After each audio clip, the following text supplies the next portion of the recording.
Halo semua, saya mau nge-review ini ya, Advan Sketsa 2. Jadi kemarin saya mau review ini, saya bikin videonya, tapi LCD-nya tiba-tiba rusak, terus saya nggak jadi bikin videonya karena baru dipakai 2 hari sudah rusak. Jadi hari ini tadi saya ke service center, karena kemarin rusak hari Sabtu ya, jadinya hari Senin saya ke service center dan untungnya langsung bisa diperbaiki di sana.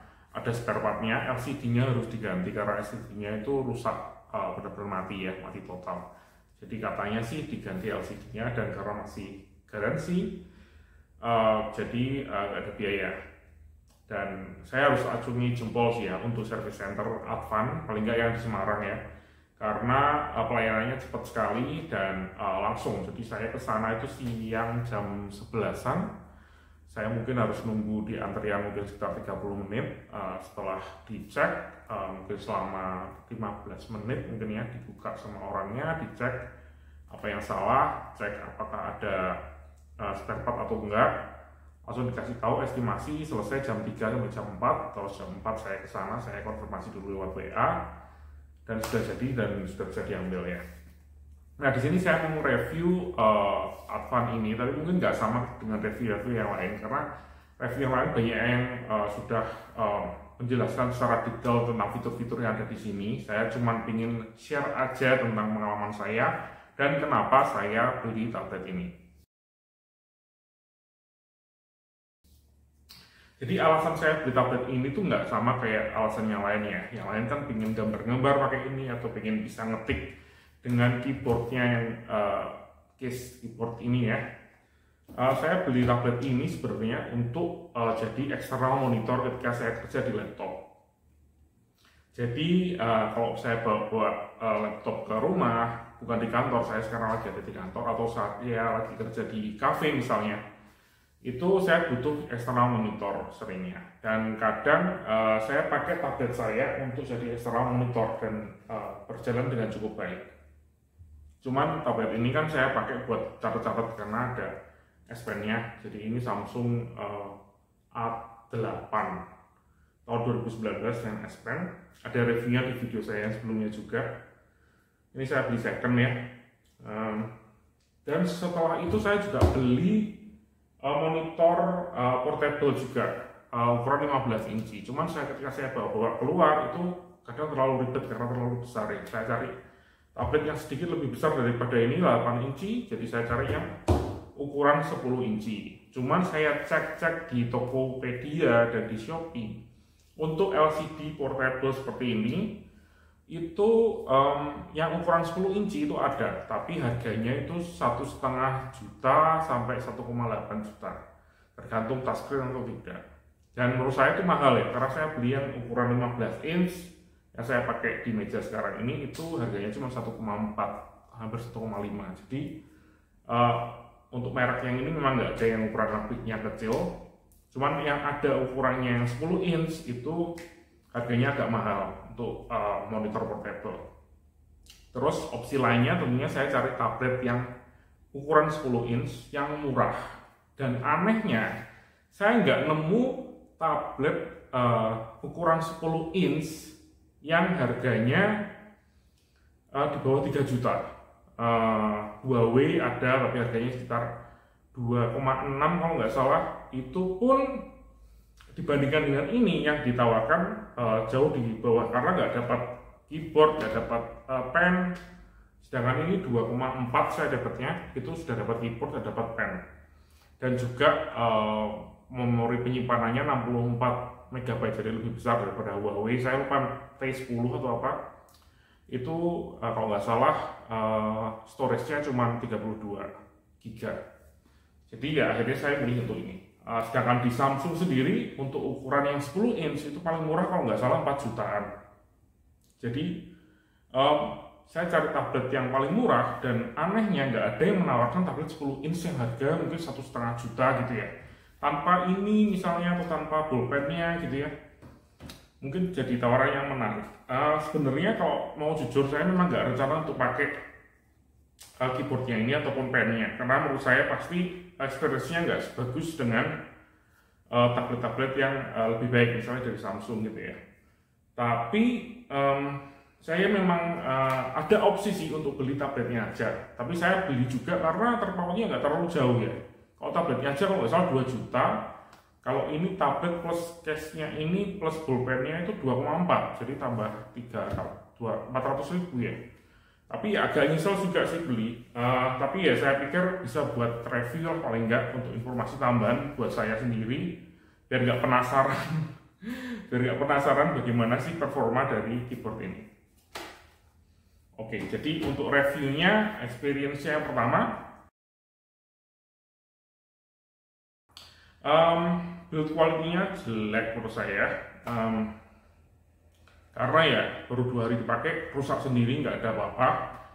Mungkin yang lain nggak akan ada masalah. Saya pun nggak baca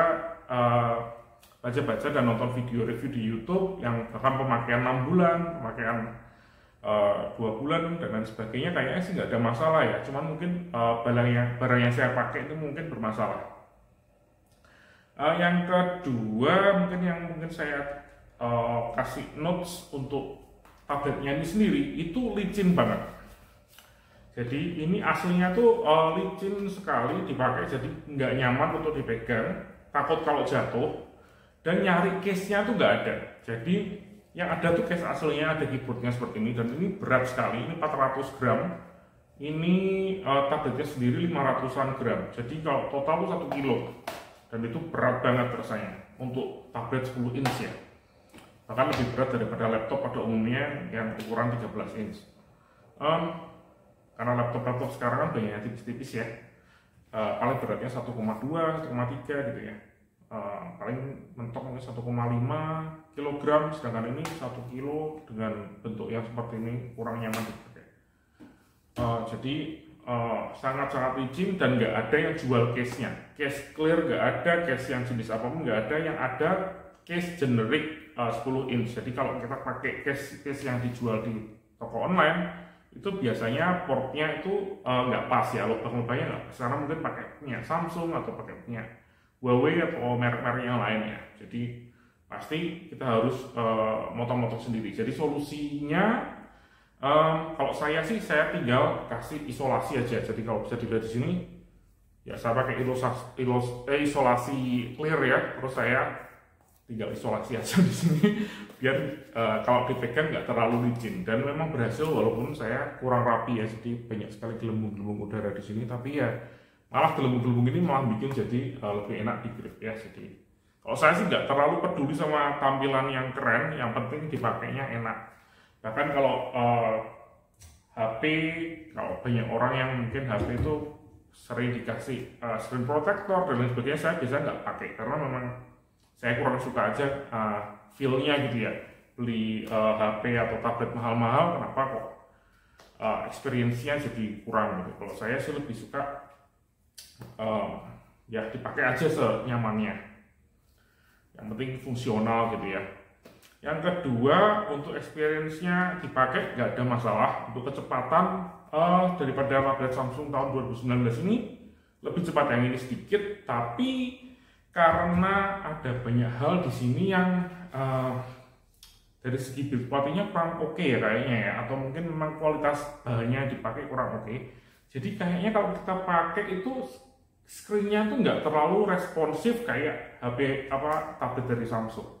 Walaupun secara kecepatan sebenarnya cepat yang ini, tapi kalau dipakainya enak yang ini. Aneh ya. Saya pertama kali ngerasain pakai tablet yang kecepatannya oke, maksudnya dipakai nggak lemot, tapi nggak enak tuh di sentuh tuh nggak nyaman aja gitu. Kayak ada yang nge-lag atau ada yang kadang disentuh tuh nggak pas gitu, kayak aneh gitu. Saya nggak tahu apanya, mungkin screen-nya atau mungkin UI-nya atau gimana, saya juga nggak terlalu paham kenapa, tapi feel-nya tuh kurang nyaman kalau dipakai. Tapi asalkan kita pakai untuk kegunaannya, misalnya ini kan saya pakai cuma untuk entertainment sama untuk external monitor ya, dan selama ini sih berapa hari ini saya pakai sih nggak ada masalah. Jadi cukup safe dan cukup oke. Fitur-fiturnya juga masih bisa, kalau dibandingkan dengan yang HP tablet ini masih oke. Kalau untuk nonton YouTube dan nonton Netflix misalnya, saya lebih prefer pakai yang advance. Karena karena lebih besar aja layarnya, jadi lebih nyaman aja dipakai untuk nonton. Oke, sekarang kita masuk kalau dari tabletnya seperti itu ya. Kalau fitur-fiturnya misalnya keyboard. Oke. Kita ngomongin keyboardnya. Keyboardnya menurut saya ini salah bikin sih ya. Ini keyboard paling tidak berguna. Paling tidak berguna. Jadi saya nyesel banget beli keyboard ini. Mestinya saya beli yang tablet aja tanpa keyboard. Saya pasti nggak akan pakai keyboard ini. Yang pertama, dia nggak pakai Bluetooth ya. Jadi koneksinya pakai koneksi pin ya. Jadi di tabletnya itu di bagian bawah sini ada pinnya. Jadi dipasang seperti ini. Banyak yang bilang ini adalah plus dari tablet ini. Wah, ini nggak pakai Bluetooth, pakainya pin. Jadi latensinya lebih rendah. Jadi kalau dipakai nggak nge-lag. Tapi buat saya dengan menggunakan pin ini jadi tidak berguna keyboardnya ini. Padahal kalau misalnya keyboardnya ini Bluetooth, saya bisa pakai untuk yang lain. Dan ini keyboardnya cukup bagus menurut saya. Jadi misalnya kalau misalnya ini Bluetooth ya, saya bisa pakai untuk TV Android misalnya, jadi remote control. Saya bisa pakai untuk kerja dan lain sebagainya. Saya bisa pakai untuk tablet yang lain, saya bisa pakai untuk handphone saya. Jadi akan jauh lebih banyak kegunaannya ketika ini adalah Bluetooth. Yang kedua, karena ini pakainya pin seperti ini, kalau di tablet-tablet yang agak high-end, yang pakai pin seperti ini, itu kan ada magnetnya. Jadi kalau lepas pasang itu gampang, jadi tinggal diklep gitu, kepasang gitu kan ya. Klep kepasang, kalau mau cabut tinggal dicabut gitu ya. Sedangkan ini nggak ada, dan ini untuk masangnya tuh susah, bukanya juga susah. Jadi kayak males aja untuk bongkar pasang kalau mau dipakai. Kalau lebih baik kalau punya pin ini, punya tablet ini keyboard ini lebih baik dipasang terus saja. Kalau memang mau dipakai, jadi nggak terlalu ribet untuk bongkar pasang karena bongkar pasangnya itu pakai sistem kayak casing gitu ya. Jadi ribet lah menurut saya bongkar pasang. Dan mungkin bisa malah bikin tabletnya jadi rusak karena dibongkar pasang harus ditarik gitu ya. Mungkin jadi bengkok dan lain sebagainya. Dan yang poin selanjutnya di sini kenapa kok saya nggak suka sama keyboard ini, ketika tabletnya dipasang di sini, USB on the go-nya tuh mati. Jadi kayaknya pin ini cuma nge-bypass koneksi USB yang ada di sini. Memang masih bisa dipakai untuk ngecas, tapi USB on the go-nya jadi mati. Jadi bayangin kalau kita pakai ini untuk produktivitas, kita pasang keyboardnya, kita buat ketik-ketik, tapi ketika kita mau ngambil dokumen dari komputer kita misalnya, kita koneksikan ini ke komputer, nggak kedeteksi. Kalau kita pakai USB, misalnya flash disk USB-C seperti ini ya, kita masukkan dari komputer, kita transfer ke sini, nggak bisa juga, karena USB on the go-nya mati ketika kita koneksikan ke keyboard. Jadi ini salah desain atau ya arsitektur yang sedikit maksa sih ya menurut saya. Jadi bisa dibilang ini nggak kepakai. Bayangin aja kita punya file yang ada di sini, file dokumennya, kita mau edit misalnya atau kita mau masukkan ke dokumen kita lagi ngetik-ngetik di sini, kita colokkan nggak bisa. Jadi caranya untuk bisa baca file ini harus dilepas dulu dari keyboardnya, dipasang, mungkin di copy paste ke sini, dilepas, baru dimasukkan lagi keyboard. Jadi ini keyboardnya tolol sih ya, bikin desainnya. Lebih baik kalau misalnya Bluetooth itu masalah itu pasti nggak akan terjadi, karena kalau ketika Bluetooth kan koneksinya berbeda ya jalurnya antara kabel dan hardware yang ada di sini, karena pakai Bluetoothnya itu langsung. Jadi ya mau gimana lagi ya. Untuk baterai life sih nggak ada masalah. Untuk pen sekarang, oke, pensil. Oke, untuk pennya ini ya. Ini pennya sih secara feel oke lah, tapi sedikit licin, sama kayak tabletnya aslinya licin. Jadi mungkin saya akan kasih isolasi juga di sini biar nggak licin kayak gini ya, biar lebih enak aja di grip dan enak disimpan. Sama seperti di review-review yang lain, nggak ada tempatnya untuk pennya, nggak bisa nempel dimanapun, dan di case-nya juga nggak ada tempatnya untuk naruh pulpennya ini. Jadi ya bisa dibilang ya kayak tambahan yang direncanakan di akhir gitu ya. Jadi memang sepertinya ini kayak fitur-fitur yang tidak terarsitektur dengan baik. Yang kedua, masalah pen ini ketika dipakai itu nggak nyaman. Gimana ya? Karena ini kan layarnya nggak pakai layar laminasi seperti tablet Samsung misalnya. Kalau kita pakai tablet Samsung, kita pakai pennya, itu serasa kita benar-benar nulis di tabletnya karena tidak ada jarak antara gambar dan pen ketika kita tempel di sini ya. Sedangkan di tablet Advan ini karena layarnya itu mungkin layar yang lebih ekonomis ya, lebih terjangkau. Jadi ketika kita gambar seperti ini ya, itu kerasa kayak ada jarak sekitar 1 mili dari tulisan kita dengan ujung pen yang ada di sini. Jadi kayak gimana ya? Jadi kurang nyaman aja.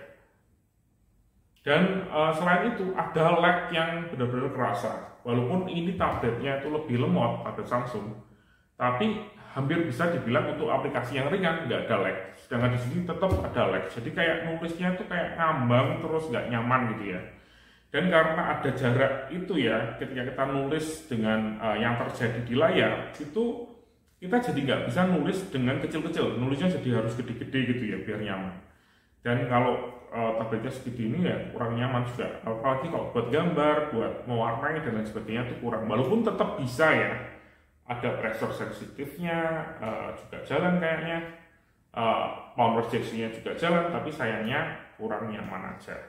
Kalau untuk experience-nya pakai tablet Samsung ini, walaupun S Pen-nya kecil, saya kasih nilai 9 dari 10. Cuman karena pennya kecil ya, kalau pennya gede itu pasti saya kasih 10 dari 10. Kalau di sini mungkin nilainya saya kasih 4 atau 5 lah ya, dari 10. Karena ya kurang nyaman aja dipakai. Jadi kayak nggak bisa saya pakai untuk menggantikan kertas. Dan kan kalau dari Samsung dengan S Pen-nya itu ketika saya pertama kali pakai itu saya langsung bisa menggunakan ini sebagai pengganti buku catatan saya. Sedangkan di sini saya sama sekali nggak merasa terpanggil untuk mencatat ketika menggunakan ini. Walaupun kalau cuma buat coret-coret aja sih oke-oke aja sih, tapi saya nggak pernah pakai sama sekali untuk coret-coret. Oke, untuk kesimpulan, apakah saya merekomendasikan tablet ini? Ya, karena harganya murah. Jadi kalau dia butuh tablet atau monitor eksternal untuk komputernya dengan cari yang ukuran 10 inch, saya pikir tablet ini bisa jadi solusi yang cukup baik. Ya, walaupun memang ini jelas bukan tablet gaming atau untuk produktivitas, menurut saya itu nggak tepat ya. Menurut saya tepat untuk entertainment aja. Kalau bisa, kalau nggak terlalu penasaran ya, bisa skip di keyboardnya dan juga pensilnya. Kalau pensilnya masih oke lah mungkin ya, harganya kalau nggak salah cuma 100.000, jadi ya siapa tahu butuh gitu ya. Tapi kalau untuk ininya sih keyboardnya kayaknya nggak perlu ya, kecuali untuk keren-kerenan aja atau mungkin untuk ketik-ketik yang santai gitu ya. Karena menurut saya sih lebih baik beli keyboard Logitech yang Bluetooth ya, kayak K380 kalau nggak salah. Saya punya sih keyboard Logitech yang Bluetooth yang kecil gitu ya. Lebih baik pakai itu plus kasih stand aja di sini. Jadi lebih enak dan lebih fungsional mestinya daripada menggunakan keyboard ini, karena nggak perlu dicopot-copot untuk USB untuk-nya biar bisa jalannya.